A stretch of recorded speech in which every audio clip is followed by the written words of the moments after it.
તૈહિ ભવેત વિષમ તીક્ષ્ણ.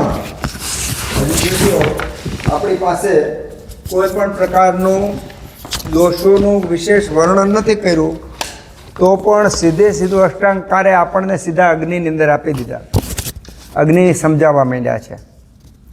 અને એનું કારણ છે કે આખું આયુર્વેદ, એમાંથી અષ્ટાંગ હૃદય, એમાંથી સૂત્રસ્થાનમાંથી પાછો પહેલો અધ્યાય.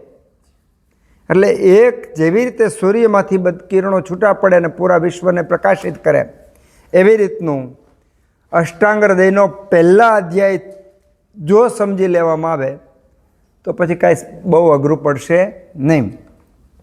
એટલે અષ્ટાંગકારે સીધું દોષના વર્ણન પછી સીધું અગ્નિ ઉપર પગ મૂક્યો. શું કીધું? તૈહિ ભવેત, તે એટલે જે વાયુ પ્રકૃતિવાળા હોય, પિત્ત પ્રકૃતિવાળા હોય ને કફ પ્રકૃતિવાળા હોય. એમાં વાયુ પ્રકૃતિવાળા હોય એનો અગ્નિ વિષમ હોય, પિત્ત પ્રકૃતિવાળા હોય એનો અગ્નિ તીક્ષ્ણ હોય, કફ પ્રકૃતિવાળા હોય એનો અગ્નિ મંદ હોય. હવે તમારો ઘણાનો પ્રશ્ન એવો થશે કે કફ વાયુ પ્રકૃતિ શું, એના ગુણો શું, વાયુ શું, આ બધા તમારા પ્રશ્નો છે.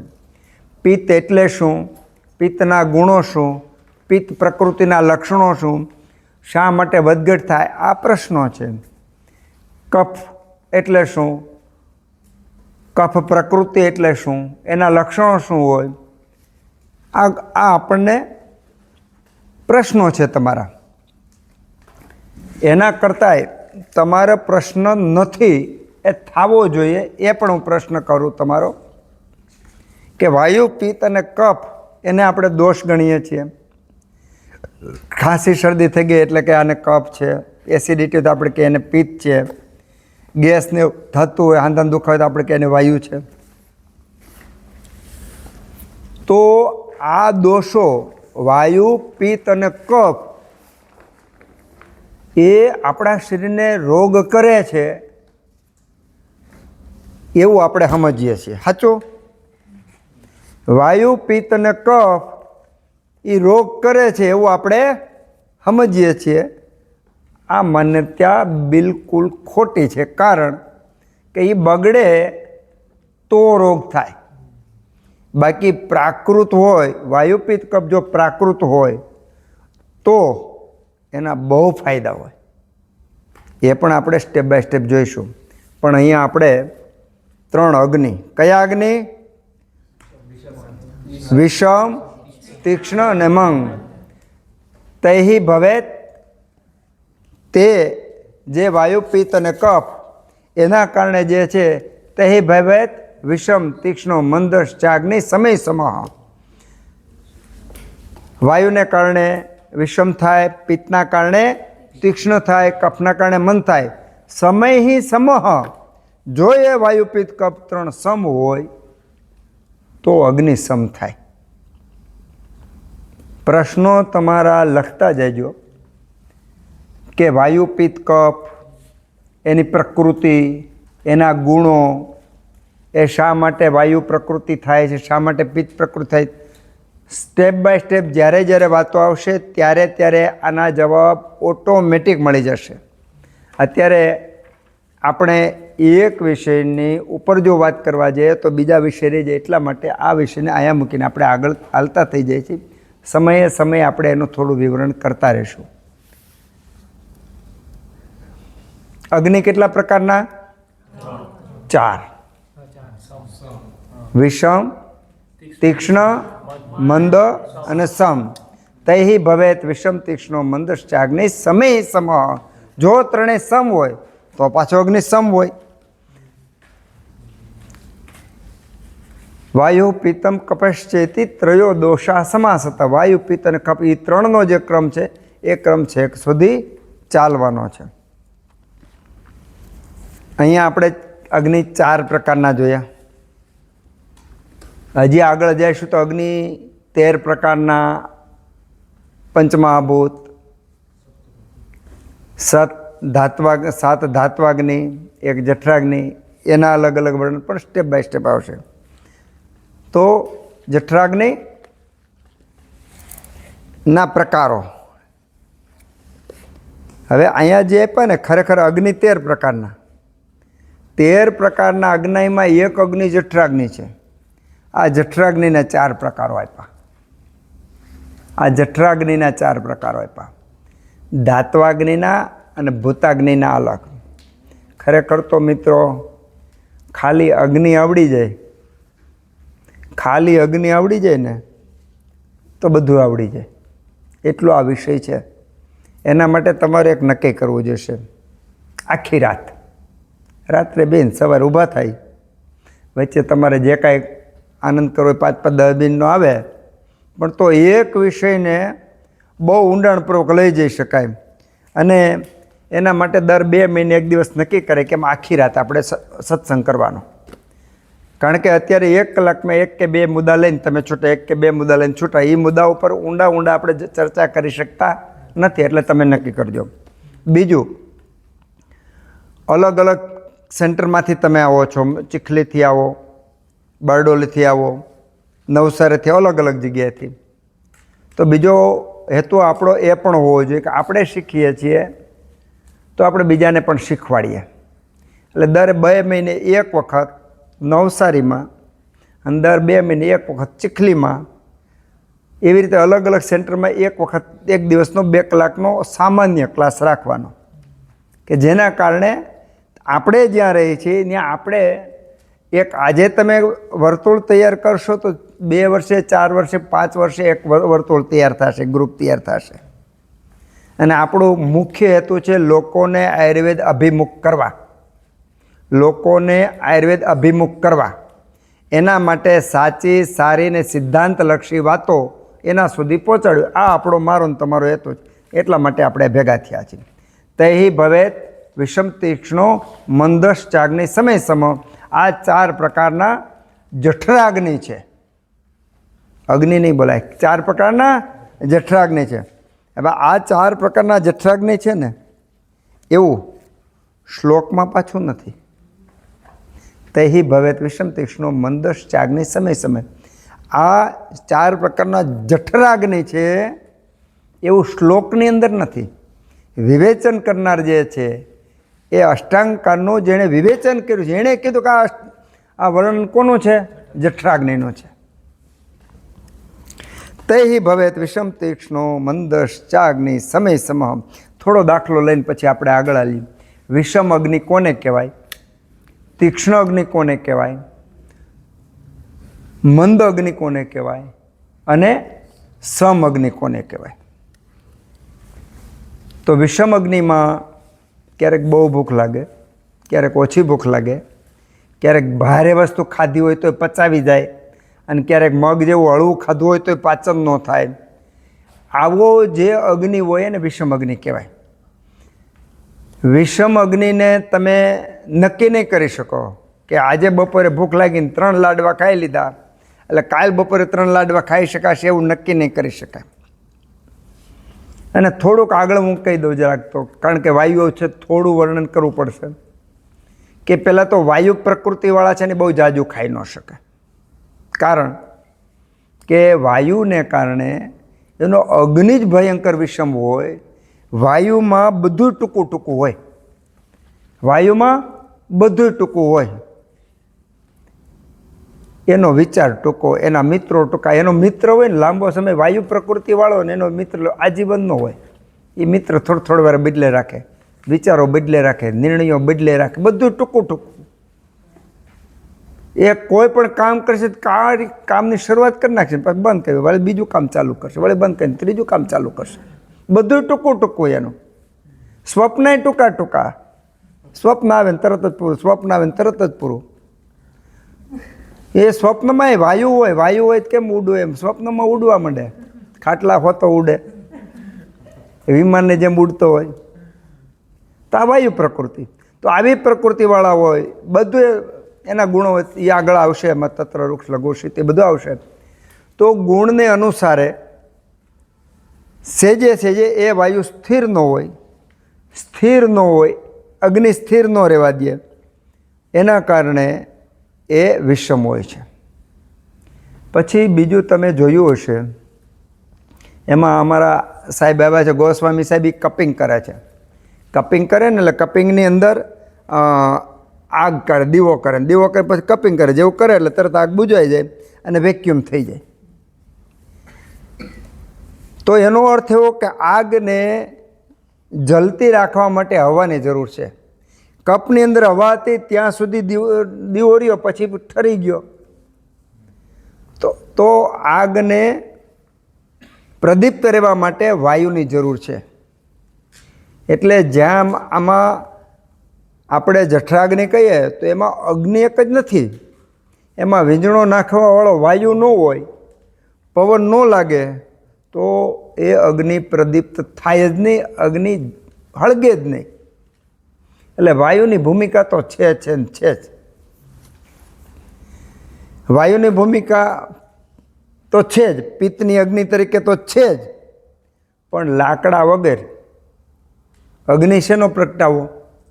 એટલે કફની પણ જરૂર છે. એકલો પિત્ત, એકલો વાયુ, એકલો કફ કાંઈ કરી શકતો નથી. ત્રણે સાથે ભેગા થાય તો જ કંઈક નવું થાય. એ આપણે ગયા વખતે જોઈ ગયા કે ત્રણે દોષોમાં ઘણા ગુણ સરખા છે ને ઘણા ગુણ વીર છે. સરખા ગુણને કારણે ટકી રહ્યા, ભેગા રહ્યા, અને એના વિરોધી ગુણ છે એના કારણે નવું સર્જન થાય છે.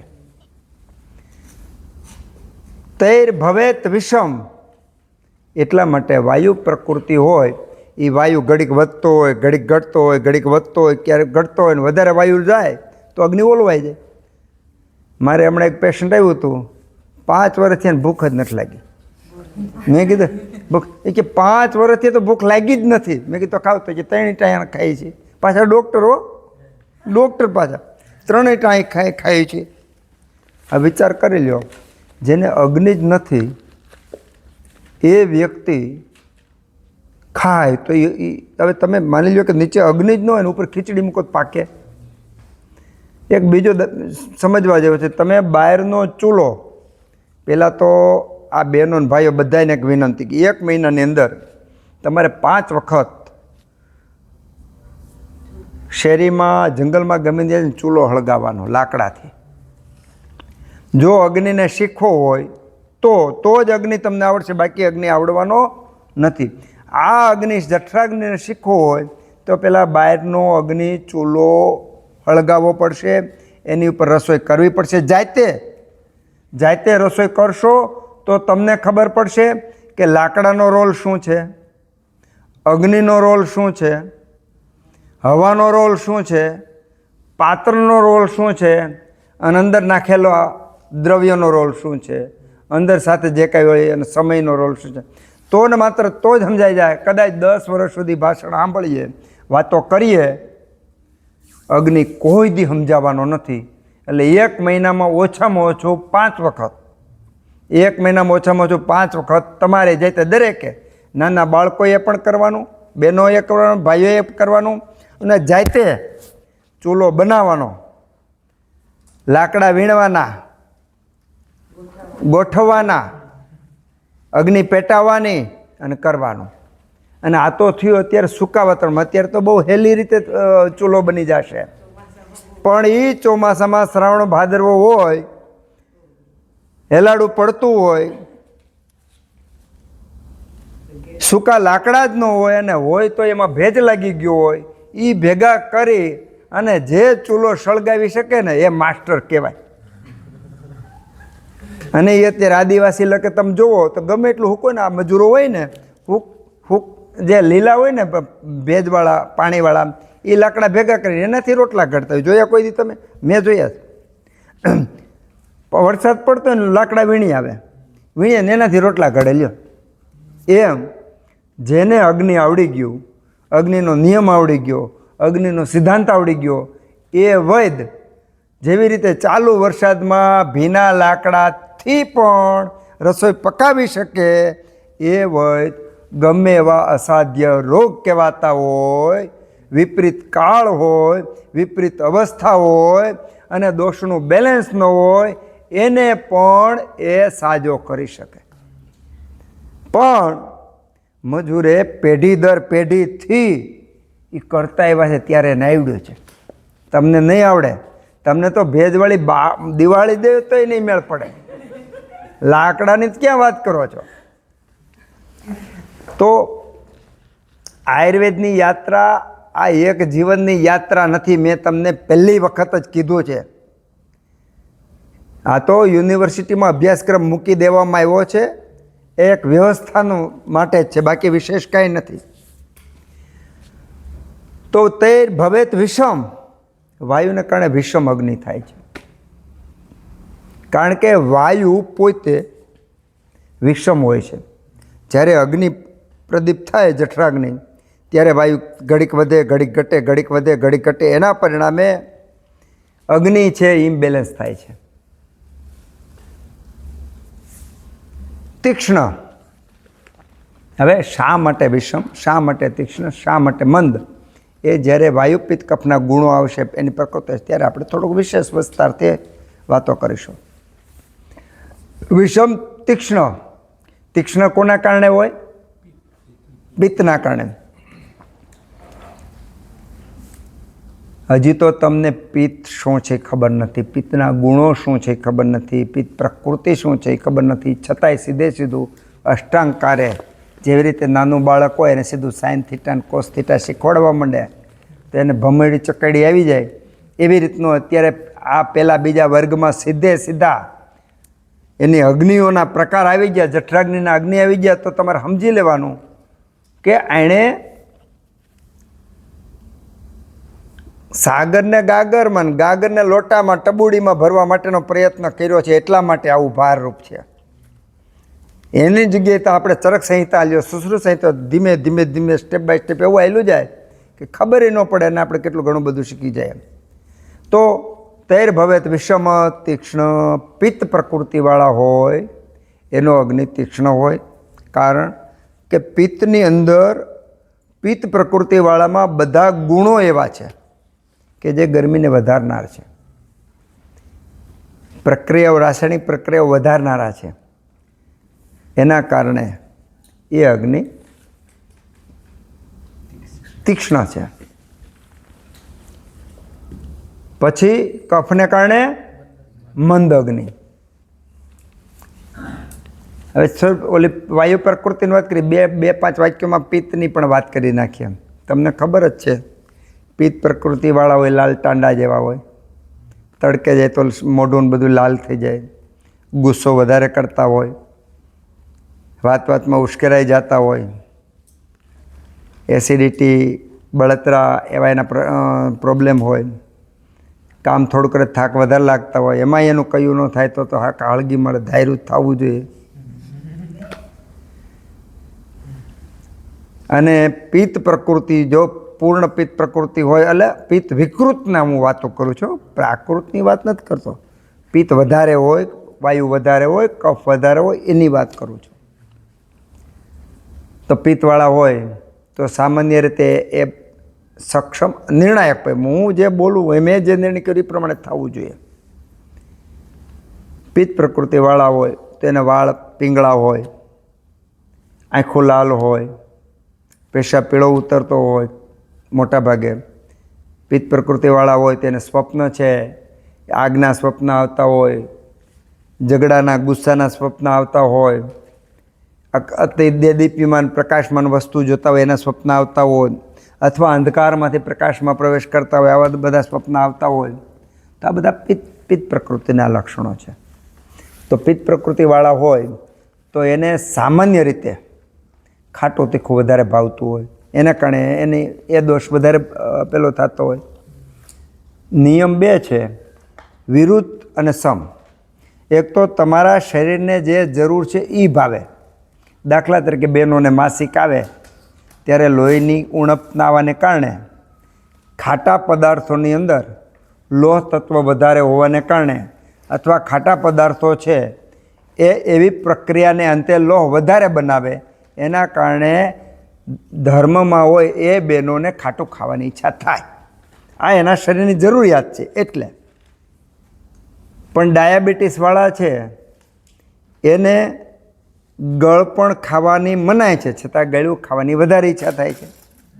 તો એ સામાન્ય રીતે આપણને એવું લાગે કે શરીરને જરૂર છે, જરૂર નથી છતાં ઈચ્છા થાય છે. અહીંયા બહેનોને જરૂર છે એટલે ઈચ્છા થાય. આ બાજુ ડાયાબિટીસવાળાને શુગર વધારે છે છતાં શુગર ખાવાની ઈચ્છા થાય છે. પણ એનું લોજિક એવું છે કે એને જે શુગર વધે છે એ શુગરનું પાચન નથી થતું. એના પરિણામે જે ગ્લુકોઝનું સુક્રોઝનું શક્તિમાં રૂપાંતર સ્ટોરેજ થવો છે એ નથી થતું. એના પરિણામે એ બહાર ફરી અને લોહીમાં ફેરે રાખે છે. તો મૂળ જ્યાં જરૂર છે ત્યાં નથી મળતી. એના કારણે ત્યાં ઉણપ છે. ખરેખર તો ત્યાં ઉણપ છે. આપણી લેબોરેટરીમાં શુગર વધે છે, આપણી લેબોરેટરીની દ્રષ્ટિએ શુગર વધે છે, પણ અંદર તો શુગરનું ઘટે છે. એટલે એને બહાર શુગર ખાવાની ઈચ્છા થાય છે. તો બે રીતે જે ઈચ્છા થાય ને બે રીતે થાય. એક તો શરીરને જરૂર હોય આરોગ્ય માટે થાય, અને એક ડાયાબિટીસની જેમ શુગર એની હિતકારી નથી છતાં પણ એની ઈચ્છા થાય. એમ પિત્ત પ્રકૃતિવાળા જેને એસિડિટીને એવું બધું વધારે હોય એને સામાન્ય રીતે ખાટું તીખું ખાવાની ઈચ્છા વધારે થાય. તો જેને ખાટું તીખું ખાવાની ઈચ્છા થતી હોય અને પિત્ત પ્રકૃતિ હોય તેનો પિત્ત વધતો વધારે વધે, પછી વિકૃત થાય ને પછી નવા નવા રોગો ઉત્પન્ન કરે, એસિડિટીને એવું બધું. તેના પરિણામે ઉષ્ણ તીક્ષ્ણ ગુણયુક્ત હોવાને કારણે એનો અગ્નિ તીક્ષ્ણ હોય છે. તીક્ષ્ણ અગ્નિ એટલે કેવો તીક્ષ્ણ? જો પિત્ત વધારે હોય ને તો ભસ્મક નામનો એક રોગ છે. અને ભસ્મક નામના રોગમાં એવું છે કે તમે હજી ખાઈને 4 રોટલી ખાઈને ઊભા થયા તો અડધી કલાક પછી પાછી 4 રોટલી.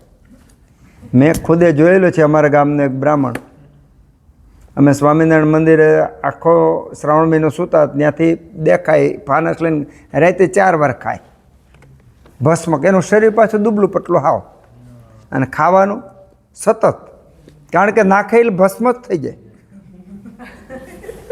આ ભસ્મક નામનો રોગ છે. તો અતિ તીક્ષ્ણ અગ્નિનું આ સ્વરૂપ છે. પણ પિત્તવાળાને સામાન્ય રીતે કફ અને વાયુ કરતાં એનો અગ્નિ તીક્ષ્ણ હોય છે. પછી કફવાળો હોય એનો અગ્નિ મંદ હોય. ભૂખ ઓછી લાગે કફવાળાને. પણ હવે થોડું વિવરણ ભેગા સાથે સાથે કરી દઉં. હું બોલું આ ક્યાંય લખેલું નથી, આ ચિંતનનો વિષય છે, અત્યારે બોલું છું. દાખલા તરીકે એક વાયુવાળો, એક પિત્તવાળો ને એક કફવાળો 3 વ્યક્તિ છે. 3 વ્યક્તિ એક જુવારનો રોટલો 3ને આપો છો. જુવારનો રોટલો, આને પણ 1 રોટલો ખાય છે, આ પણ 1 રોટલો ખાય છે, આ પણ 1 રોટલો ખાય છે. વાયુવાળાને 1 રોટલો ખાધા પછી તરત જ થોડી વાર પછી, કલાક 2 કલાક 3 કલાકમાં પાછી ભૂખ લાગશે.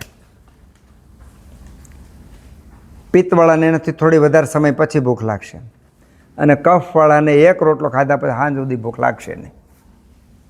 આ 3 ભેગ. હવે એમાં પાછો આગળ દાખલા તરીકે જુવારનો 1 રોટલો વાયુ પ્રકૃતિએ વાયુવાળાએ ખાધો, તો વાયુવાળાએ જુવારનો રોટલો ખાધો તો જુવારના રોટલામાંથી માની લો કે 100% જે ન્યુટ્રિયન્ટ્સ છે, પોષક તત્વો છે, એમાંથી 20 થી 30% જ એના શરીરમાં ઉપયોગી થશે, બાકીનું મળરૂપે નીકળી જશે. આ લોજિક સમજવાનો છે. અત્યારે પછી કહેવું પહેલાં લોકો કે ભાઈ તમારે 4 રોટલી 5 રોટલીને ખાવું, એ કેટલું છે એ ખ્યાલ આવશે. તો વાયુ પ્રકૃતિના દાખલા તરીકે 30% જેનો ઉપયોગ છે, ને બાકી એબ્સોર્બ નહીં થઈ શકે.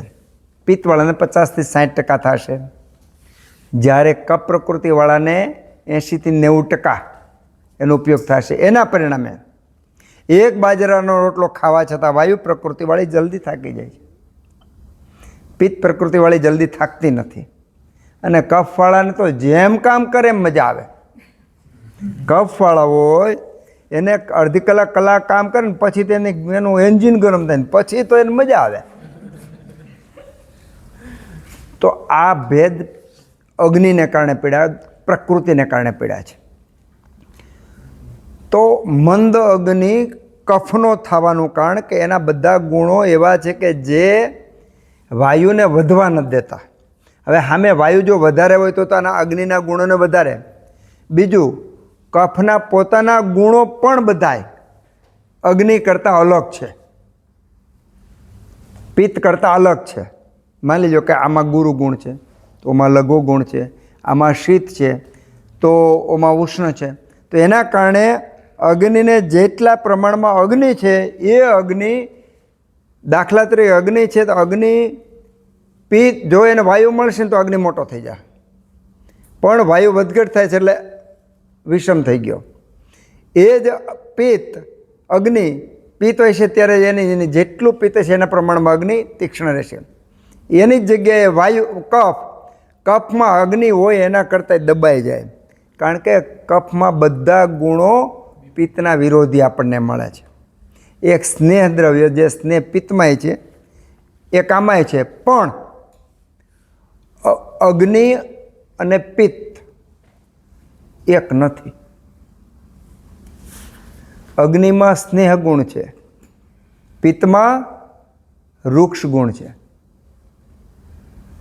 આ ઘણા વખત જોઈએ કે આપણે અગ્નિ પિત્ત એક નથી, બેયના ગુણો અલગ અલગ છે. એટલે આ અગ્નિના ભેદો પડવાનું મૂળ કારણ વિષમ, તીક્ષ્ણ અને મંદ અને સમ, વાયુ, પિત્ત અને કફ ત્રણ બેલેન્સ સમ હોય ત્યારે અગ્નિ સમ હોય. આગળ આપણને 7મા અધ્યાયમાં અગ્નિ ઉપર વાતો કરશું ત્યારે ખબર પડશે કે ભૂખ કોને કહેવાય અને ભૂખ ક્યારે લાગે.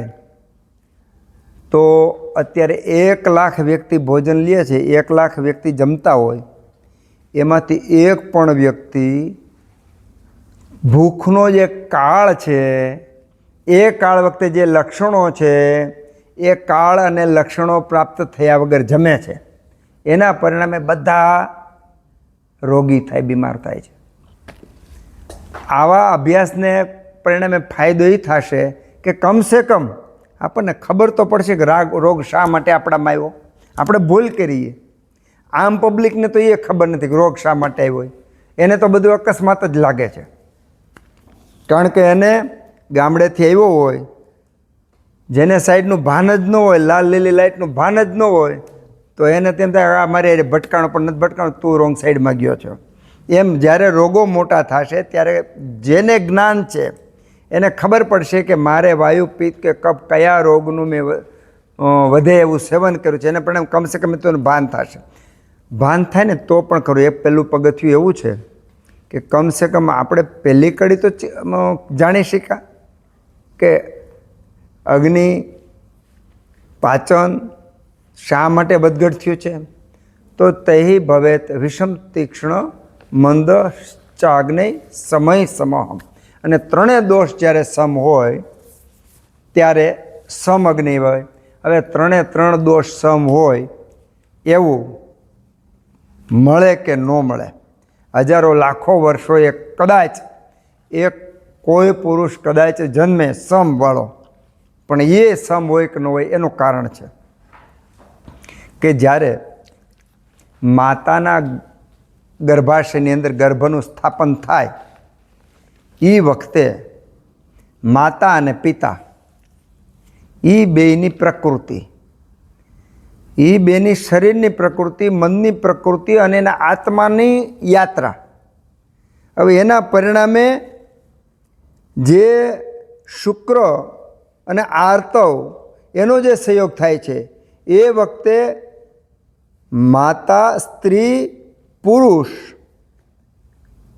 શુક્ર, રજ, ગર્ભાશય, શરીર, મન, બુદ્ધિ, ચિત્ત, અહંકાર, આત્મા અને આત્માના હજારા જન્મના સંસ્કારો, આ બધું તો કામ કરે. સાથે સાથે સ્થળ, એટલે જે સ્થળની અંદર એ સ્થાપન થાય છે, ન્યાની હવા, ન્યાનો સૂર્ય, ચંદ્ર, ગ્રહો, નક્ષત્રો, આપણે તો ખાલી ગ્રહો નક્ષત્રો સુધી જ પહોંચ્યા છીએ, એના સિવાયના અનંત બ્રહ્માંડના અનંત દબાણો, અસરો આપણી ઉપર થાય છે.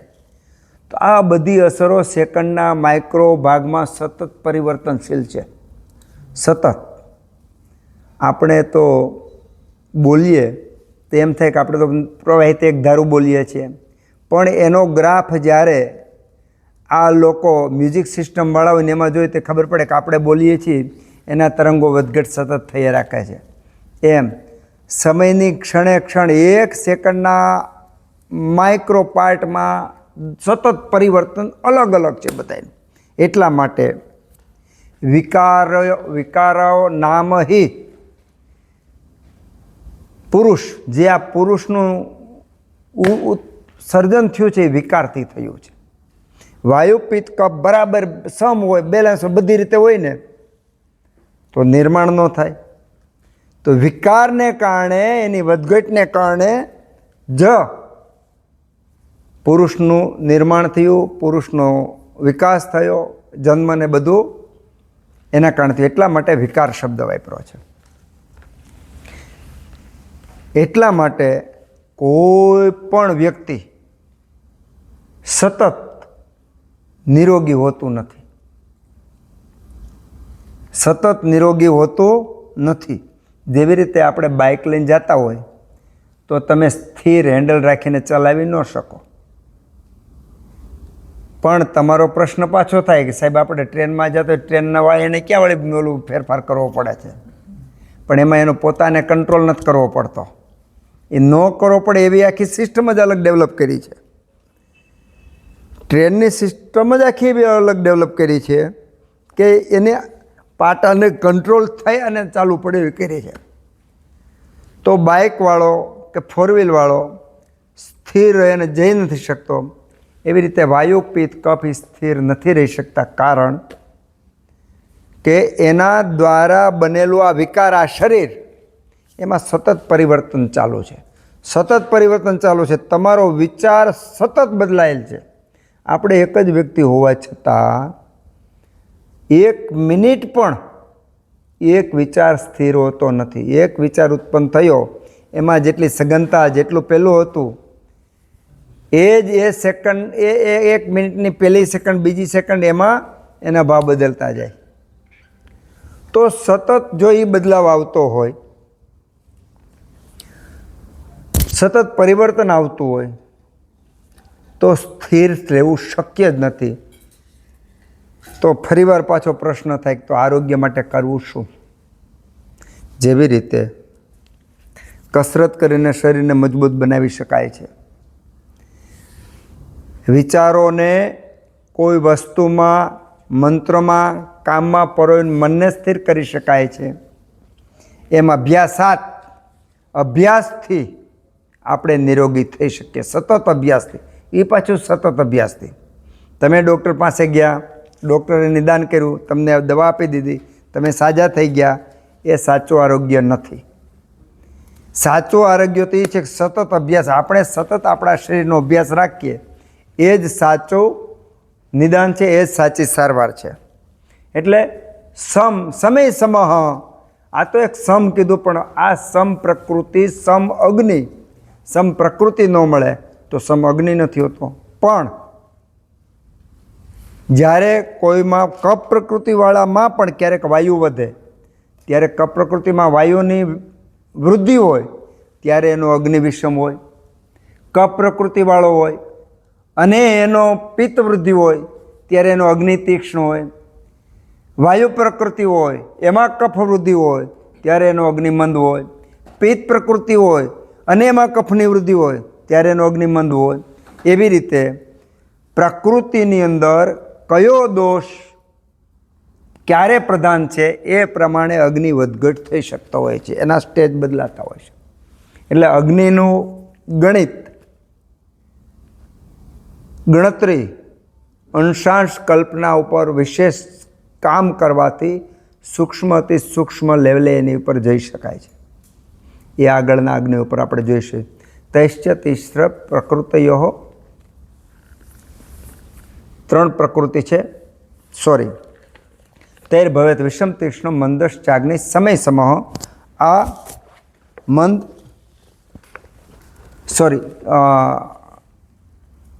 વિષમ, તીક્ષ્ણ, મંદ અને સમ, આ 4 અગ્નિ આ 4 પ્રકારના અગ્નિ. હવે સીધું કોષ્ઠ બતાવ્યું. કોષ્ઠ ક્રૂરો મૃદુર મધ્યો મધ્ય શાતે સમય રપે. હવે અહીંયા પણ ક્રમ કયો લીધો? વાયુ પિત્ત કફનો. હવે કોષ્ઠ બતાવ્યા. હા, તમે કીધું કે વાયુ પિત્ત અને કફ ક્યારેય સમ ના હોય, તો એને પ્રકૃતિથી કે વાતાવરણથી આપણા જીવન દરમિયાન આખા દિવસ દરમિયાન ક્યારેક કોઈ ઘડીએ પણ સમ હોય કે ક્યારેય સમ ના હોય? હોય જ, બધાયને હોય જ. એનો દાખલો જોઈ લો. જ્યારે તમને વિના કારણ પરમ સુખની ઉપલબ્ધિ હોય, પરમ સંતોષ હોય, સેટિસ્ફેક્શનનો કાંઈ ન હોય, 3 દોષ સમ હોય એટલે સુખની ઉપલબ્ધિ હોય. તો દિવસમાં અનેક વખત આ ઉપલબ્ધિ મને ને તમને થાય છે. પીછું વાયુપિત્ત કફ સમ છે એનો બીજો દાખલો આપણે બધાય પહેલાં તો સુખ સમજાઈ ગયો ને, સુખ, સંતોષ, તમારી ઈચ્છા પૂરતી, રિલેક્સેશન, જે શબ્દ વાપરી શકાય. તો એ દરેકને અનેક વખત અનુભૂતિ થાય છે, પણ એ ક્ષણ પૂરતી હોય છે, સતત નથી હોતી. સતત હોય ક્યારે હોય? મેં અભ્યાસાત કીધું. શરીરના મનના અભ્યાસ કરો એટલે એ લેવલે પહોંચી શકે. અશક્ય વસ્તુ નથી અભ્યાસાત.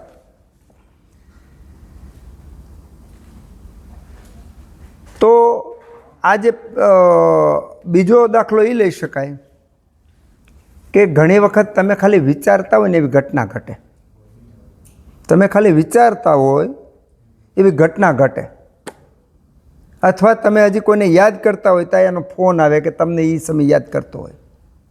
તો આ ક્ષણે પણ તમારા દોષોનું બેલેન્સ ઉત્કૃષ્ટ અવસ્થાનું સમ બેલેન્સ છે, તો જ આ ઘટે. બાકી કારણ કે એરિયલ પકડાય તો જ તમને નેટવર્ક આવે ને, નહીંતર આવે નહીં. પહેલાં આપણે ટીવીની અંદર શું કરતો કે અહીંયા ટીવી જોતો હોય ને એક જણો જઈને ત્યાં ઓલું એન્ટેના હરખું સિગ્નલ મેળવતો હોય, બરાબર? યોગ્ય દિશામાં સિગ્નલ જાય ને તો જ તમારું ટીવી, નહીંતર ઝરમરી આવે. એમ જ્યારે દોષોનું બેલેન્સ બરાબર હોય ત્યારે વાયુ અનુલોમન હોય, પૂરા શરીરમાં જીવંતતા હોય, સુખ અને સંતોષની તુષ્ટિ હોય. એ વખતે તો આપણી અવસ્થા જો તો પરોપકારયુક્ત હોય, સ્વાર્થવાળું બિલકુલ અંદર ભાવ ન હોય આ અવસ્થા. કારણ કે તમે એ વખતે ત્રિગુણાતીત અવસ્થા હોય, એ વખતે ત્રિગુણાતીત અવસ્થા હોય, એ વખતે સંકલ્પ સિદ્ધિ હોય, એ વખતે એમ કહી શકાય કે પૂરું જ્ઞાન થવાની સંભાવના હોય એ વખતે, કારણ કે દોષો સમ થઈ ગયા. પણ એ ક્ષણિક એ વખતની જો સ્થિતિ આપણને ખબર હોય આ છે તો ધીમે ધીમે પણ એ બહુ સારો પ્રશ્ન છે કે એક માસ્ટર કહે છે કે એ ક્ષણને કેમ વધારતી જવી, એક્સપાન્ડ કરવી. એ 1 સેકન્ડના લાખમાં ભાગનું હતું તો અડધી સેકન્ડ કરાય, 1 સેકન્ડ કરાય, અને એને કેમ વધારતું જવાય. એક કળા છે, એક પ્રયોગ છે, એક અભ્યાસ છે, એક કસરત છે. એને નિયમિત કરવાથી એમાં સિદ્ધિ મળે છે. અને એ મેં તમને કીધું આ બધા પ્રશ્નો અને એનું નિરાકરણ પૂરી રાત્રિ હોય ત્યારે જ થાય. આ બધા પૂરી રાત્રિના તમે પ્રશ્નો બધા લખી રાખજો કે જ્યારે રાતે 8 વાગે બેઠા ને સવારે 10 વાગે ઊભા થયા, એ વખતની વાત છે. હા, હું બોલું છું આવા અમે ખૂબ કાર્યક્રમો કર્યા છે અને હલવાનું મન ન થાય, કારણ કે એક વિષયનું ઊંડાણ જ એવું હોય. તૈર ભવેત વિષમ તિષ્ણો મંદશ્ચાગ્નિ સમય સમોહ કોષ્ઠ ક્રૂરો મૃદુર મધ્યો મધ્ય શાતે સમય રપી. હવે જો વાયુ પિત્ત કફના કારણે એના અગ્નિ, જઠરાગ્નિ છે, એના 4 પ્રકાર પડ્યા. તો આમાં કોષ્ઠ પાછા 4 પ્રકારના છે. કોષ્ઠ ક્રૂરો મૃદુર મધ્યો. ક્રૂર કોષ્ઠ, ક્રૂર કોષ્ઠ. કયો દોષ હોય તો ક્રૂર કોષ્ઠ થાય? વાયુ. કોષ્ઠ ક્રૂરો મૃદુ કોષ્ઠ હોય કોના, કયા દોષને કારણે થાય? પિત્તના કારણે.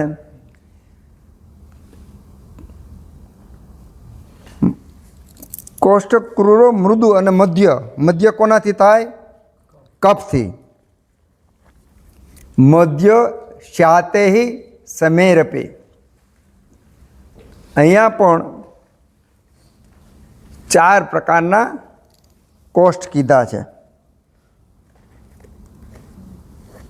અહીંયા પણ 4 પ્રકારના કોષ્ઠ કીધા છે. 4 પ્રકારના અગ્નિ: કોષ્ઠ, ક્રૂર અને મધ્ય. કોષ્ઠ નહીં, ક્રૂર, મૃદુ ને મધ્ય. ક્રૂર, મૃદુ ને મધ્ય આ 3 દોષને કારણે થયા.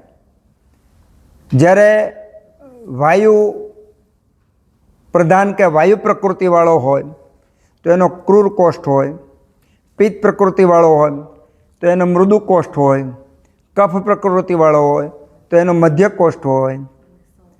ચોથો કોષ્ઠ છે એ ખરેખર તો ચોથો પ્રકાર નથી. સમ પ્રકૃતિવાળો એનો પણ મધ્ય કોષ્ઠ. મધ્ય શાતે સમેરપી, સમાન હોય તો એનો પણ મધ્ય કોષ્ઠ હોય છે. આ જ રીતનો અમારે સત્સંગ ચાલતો હતો મંગળવારનો સુરતની અંદર. તો આના કરતાં ઊંડાણમાં ચાલતી હતી પ્રકૃતિની વાતો, વાયુપિત્ત કફના પ્રકૃતિની વાતો ચાલતી હતી. 3-4 કલાક કન્ટિન્યુ ચાલી. પછી એક વિપુલભાઈ માલવિયા કરીને છે, કોઈ કદાચ ઓળખતા હોય તો, એણે પ્રશ્ન પૂછ્યો અંતે કે સાહેબ તો વાયુ પ્રકૃતિવાળા આ, પિત્ત પ્રકૃતિવાળા આ, કફ પ્રકૃતિવાળા અને બધું. તો મને પ્રશ્ન પૂછ્યો તો સાહેબ જે કફ પ્રકૃતિવાળો હોય એણે આગલા ભાવમાં ખૂબ સારા કર્મો કર્યા હોય તો જ એને કફ પ્રકૃતિ મળે કે ન મળે? વિચાર કરી. આગલા ભાવમાં જો એણે સારા કર્મો કરે તો જ કફ પ્રકૃતિ થાય. મેં કીધું ભાઈ તારું ચિંતન ખૂબ સારું કહેવાય. બરાબર? કારણ કે આપણે અહીંયા બેઠા બેઠા વાતો કરીએ છીએ, પણ તમારું મન છે સાથે સાથે કનેક્શન કેટલું કરતું જાય છે, ચિંતન કેટલું કરતું જાય છે. આપણે હિમાલયની ગોદમાં ઋષિમુનિઓ ભેગા થયા, ઇન્દ્ર પાસેથી જ્ઞાન લઈને આવ્યા, ઋષિમુનિઓને ભણાવ્યું. તો બધા ઋષિઓને ભણાવ્યું તો એ બધા ઋષિઓ તો બુદ્ધિ, મેધા, સ્મૃતિ, પરાકાષ્ઠામાં હતા. એમાં અગ્નિવેશ હતા તો અગ્નિવેશે પોતાનું પહેલાં શાસ્ત્ર લખ્યું, પછી આરિત, ભેલ, જાતોકર્ણ એણે બધાએ લખ્યા. બાકીના બધાએ તો લખ્યા જ છે. માની લો કોઈ ઋષિ ભૃગુ ઋષિ છે, દાખલા તરીકે ભૃગુ છે, તો ભલે જ્યોતિષમાં માસ્ટર હોય પણ એ તો એટલા તીવ્ર બુદ્ધિશાળી હતા કે બધી વિદ્યામાં એમાં તો એની પાસે આયુર્વેદ શીખેલા, એમણે પણ આયુર્વેદના શાસ્ત્રો લખ્યા. એટલે આયુર્વેદના પુસ્તકો તમને મળે એટલામાં જ આયુર્વેદ નથી. 5, 6 કે 10 જાતની શાખા જેટલી શાખા નથી. આજે જેટલા વિદ્યાર્થી ભણે એ બધા વિદ્યાર્થી બુકો નથી લખતા. જેટલા PhD થાય ને એ બધામાં 99.99% બધાની ઓનલાઈન કોપી કરીને કોપી મારે છે. જ્યારે આપણા ઋષિમુનિઓએ ત્યારે લાખો ઋષિમુનિઓ હતા, લાખો ઋષિમુનિઓ સાથે રહીને આયુર્વેદનું જ્ઞાન શીખ્યા. તો હજારો લાખોની રીતે પોતપોતાની વિચારધારા પ્રગટ કરી છે. જેવી રીતે ધર્મની અલગ અલગ વિચારધારાઓ અત્યારે છે એમ આયુર્વેદની સાંપ્રત કાળમાં છે, પણ વ્યક્તિ પૂરતી સીમિત થઈ ગઈ છે, અથવા વ્યક્તિ ગયા એની ભેગું એનું જ્ઞાન જતું રહ્યું છે. તમે આ પ્રત્યક્ષ દાખલો જોયો તો દક્ષિણ ભારતમાં જાઓ તો દાખલા તરીકે નવસારી જેવું ગામ હોય તો નવસારીમાં 50 આયુર્વેદના નિષ્ણાંતો હોય તો 50-50ની કામ કરવાની રીત અલગ અલગ હોય. તમને આશ્ચર્ય થશે. એની કામ કરવાની રીત અલગ હોય, તપાસ કરવાની રીત અલગ હોય, અને દર્દી બધા ત્યાં હાજર થતા હોય. તો એનો અર્થ એવો કે હું જે રીતે આયુર્વેદની સારવાર કરું છું એ રીતે આ બેન નથી કરતા, પણ એ ખોટા છે એવું સાબિત નહીં થાય. એક આખી મૌલિકતા છે. તો આયુર્વેદની મૌલિકતામાં મોટી મજા એ છે કે એલોપેથીમાં જુઓ તો બેક્ટેરિયા અને વિકૃતિને એના ઉપર જ આખું સાયન્સ રચેલું. એની બહાર તમે નહીં જઈ શકો. બહાર જાઓ એટલે તમે ખોટા. તમને મેલેરિયા પોઝિટિવ, પીવી પોઝિટિવ આવ્યો અને તમને હોય દુખતું હોય કમરમાં અને પીવી પોઝિટિવ આવે તો એ તમને ક્લોરોક્વિન તો દેવાની. સમજાય છે? કારણ કે લેબોરેટરીમાં આવ્યું. જ્યારે આયુર્વેદમાં એવું નથી.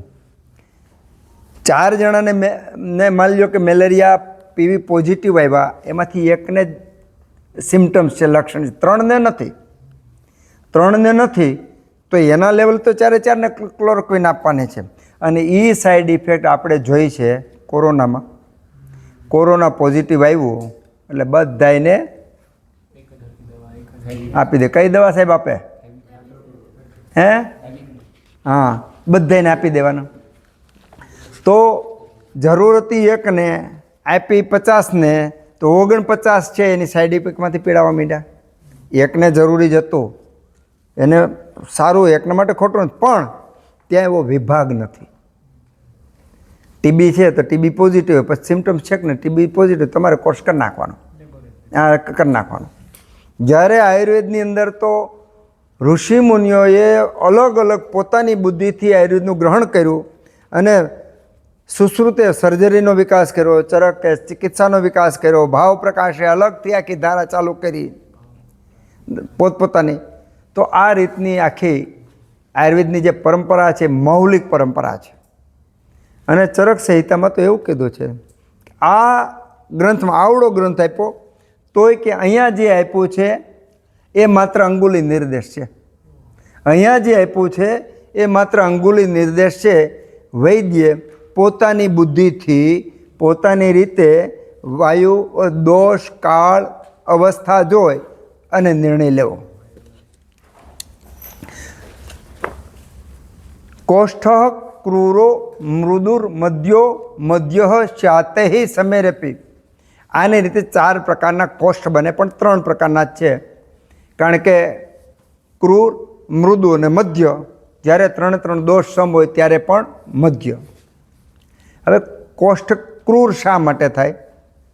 મધ્ય મૃદુ શા માટે થાય? વાત કરો છો. હા સર, કોષ્ઠ એટલે ક્રૂર ક્યારે થાય? ક્રૂર કોને કહેવાય? મૃદુ અને મધ્ય. તમારા પ્રશ્ન પ્રમાણે કહી શકાય કે અહીંયા જે આપણે વાતો કરવાની છે અત્યારે, એ કોઈ પણ ઔષધ લઈએ એની અસર અનુલોમનમાં કેટલી થાય છે એના આધારે કોષ્ઠ નક્કી કર્યા છે.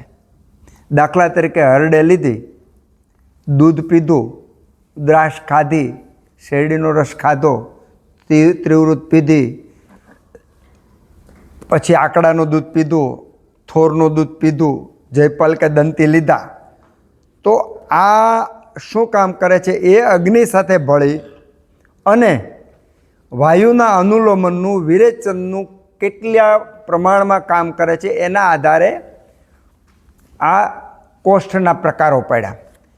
આ કોષ્ઠના પ્રકારો, જઠરાગ્નિના પ્રકારો, પ્રકૃતિના પ્રકારો, એ બધા આગળ આપણને ચિકિત્સામાં કામ લાગવાના છે. એટલા માટે અહીંયા એ પ્રકારોનું સંક્ષિપ્તમાં વર્ણન કર્યું છે કે કોષ્ઠ ક્રૂરો મૃદુર મધ્યો મધ્ય શાતે, 3 પ્રકારના કોષ્ઠ. ક્રૂર કોષ્ઠ કોને કહેવાય?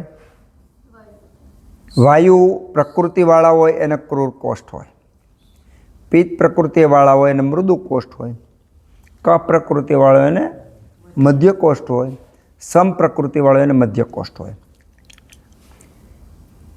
ક્રૂર કોષ્ઠવાળી વ્યક્તિ હોય તો એને તીવ્ર વિરેચક ઔષધ આપે તો એનું અનુલોમન થાય, વિરેચન લાગે. નહીતર સામાન્ય રીતે લાગે નહીં. કારણ કે એક તો વાયુ પ્રકૃતિવાળો હોય અને એમાં પાછો વાયુ વૈધો હોય, વાયુ વિકૃત થયો હોય, તો એમાં વૃક્ષતા વધારે હોય, તો જેવા તેવા ઔષધો એમાં કામ કરતા નથી. એમાં તીક્ષ્ણ ઔષધ મોટા ભાગે આપવું પડે છે. માની લો કે એને ત્રિવૃત આપો, હરડેને ગૌમૂત્રમાં ભાવિત કરીને આપો, તો વાયુ પ્રકૃતિવાળાને અસર કરે છે. જ્યારે મૃદુ કોષ્ઠ એટલે પિત્તવાળો, દૂધ પીવે તોય ઝાડા થઈ જાય, ભયભીત થાય તોય ઝાડા થઈ જાય. કંઈક એવો પ્રસંગ બને ઘણાને જ દોડાદોડી કરતા, કારણ કે એનું પિત્તનું તો પિત્ત પ્રકૃતિવાળો છે એ શેરડીનો રસ વધારે પીવે તો પણ એને ઝાડા થઈ જાય, દ્રાક્ષ વધારે ખાય તોય ઝાડા થઈ જાય. તો પિત્ત પ્રકૃતિવાળાને મૃદુ વિરેચન એકદમ ગરમાળાનો ગોળ ખાય તો પેટ સાફ થઈ જાય ને ઓલો ઓને ઉલટન કબી જાય. હા, બહુ સરસ વાત કરી. જે કોષ્ઠવાળાને જે વખતે એને સિલેક્શનવાળી ઔષધિ ન આપીએ તો એમાં વિકૃતિ ઉત્પન્ન કરે. દાખલા તરીકે ક્રૂર કોષ્ઠવાળો હોય અને એને તમે દૂધ વિરેચન માટે આપો તો એ દૂધથી એને ગેસ થાય. ઘણા કે મને દૂધથી ગેસ થાય જ ને.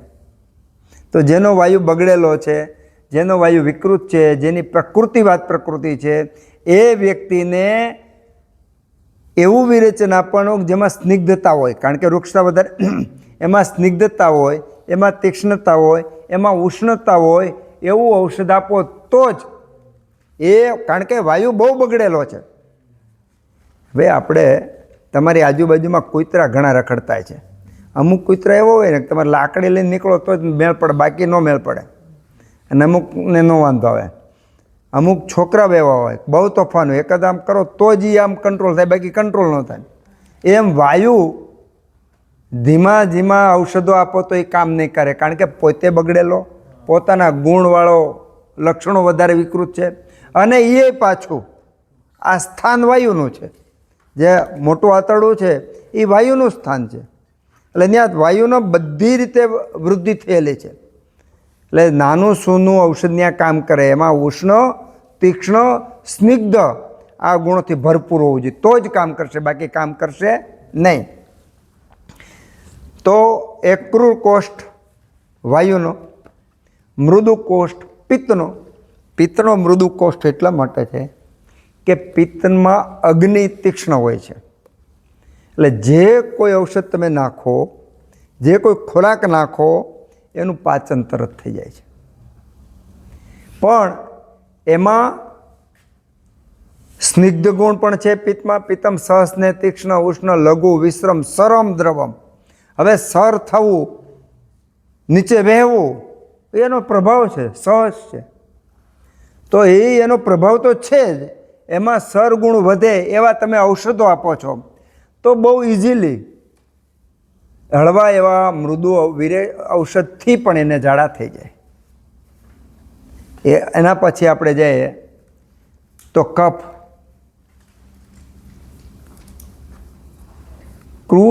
ક્રૂર, મૃદુ ને મધ્ય. પિત્તમાં સહસને ગુરુર મંદ હિમસ્નિગ્ધ શ્લક્ષ્ણ મૃષ્ણ સ્થિર કફમ. આ ગુણો છે કફના. એનો અગ્નિ જે અગ્નિ પિત્તનો હોય, પિત્તનો અગ્નિને પણ પોતે થોડોક દાબીને રાખે છે. એટલે એ અગ્નિને બહુ તીવ્ર થવા નથી દેતો. સાથે સાથે આપણે એને દાખલા તરીકે હરડે આપીએ છીએ તો હરડેના પૃથ્વી ગુણવાળા જે ભાર છે એનો ગુરુગુણ અને કફનો ગુરુગુણ એ બે સાથે મળે છે. પણ વાયુ જે છે એનો વૃક્ષ ગુણ આમાં વધતો નથી. પિત્તને એકદમ શાંત પાડતો નથી, પિત્તને થોડો દબાવે છે. તેના કારણે એનું સુયોગ્ય જેવા સ્વરૂપે પાચન થવું જેવું થાય, જેવા સ્વરૂપે જેવા ગુણો શાસ્ત્રમાં બતાવ્યા છે એવા ગુણ એ ઔષધ આપણા શરીરમાં બતાવે. કફ પ્રકૃતિવાળો લે એટલા માટે એને તીક્ષ્ણ ઔષધની જરૂર પડતી નથી. આ રીતના 3 તો થયા. પણ વાયુ, પિત્ત અને કફ જે બેલેન્સ સમ હોય એનો કોઠો પણ સમ હોય છે. કારણ કે અગ્નિ ઉપર આખું છે, જેનું પાચન બરાબર હોય છે, જેનો અગ્નિ સમ હોય છે, તો એને ઔષધો પણ મધ્યમ કોષ્ઠના જે ઔષધો છે આપવાના છે. તો કોષ્ઠ ક્રૂરો મૃદુર મધ્યો મધ્ય શ્યાતેહિ સમેરપી. સમ હોય 3 દોષ હોય ત્યારે પણ કોષ્ઠ છે એ મધ્ય થાય છે. આ રીતના અત્યારે આપણે આ એક શ્લોકો પર બહુ સૂક્ષ્મ રીતે જ વાતો કરીને આગળ એટલા માટે આવવાનું છે કે મારે વાયુ પર વધારે વાત કરવી હોય તો હજી આપણે વાત થઈ નથી. તો જ્યારે વાયુની બધી વાત આવશે ત્યારે આને ફરીવાર પાછા રિપીટ થશે. શાસ્ત્રકારે એક પણ શબ્દ રિપીટ ન થઈને બહુ કાળજી રાખી. તમે જોઈજો, એક પણ શબ્દ રિપીટ ન થઈને બહુ કાળજી રાખી છે. અને આપણે આનું વિવેચન કરતી વખતે દરેક વખતે રિપીટેશન કરશું, કારણ કે સાંકળતી કડી, જોડતી કડી એકબીજા હોય છે. જોડતી કડીને જ બરાબર નહીં સમજીએ તો આપણને સમજાવવાનું નથી.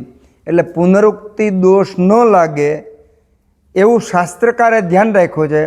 પણ પુનરુક્તિ વારંવાર આપણે આપણી વાતોમાં કરતા રહેવાના, કારણ કે તો જ આગળ પાછળની વાતો આપણને સમજાતી રહેશે. હવે જે વાત આવે છે એ બહુ મજાની વાત આવે છે, સમજવા જેવી છે, આશ્ચર્ય થાય એવી પણ છે, અને એક બહુ મોટું સાયન્સ પણ છે.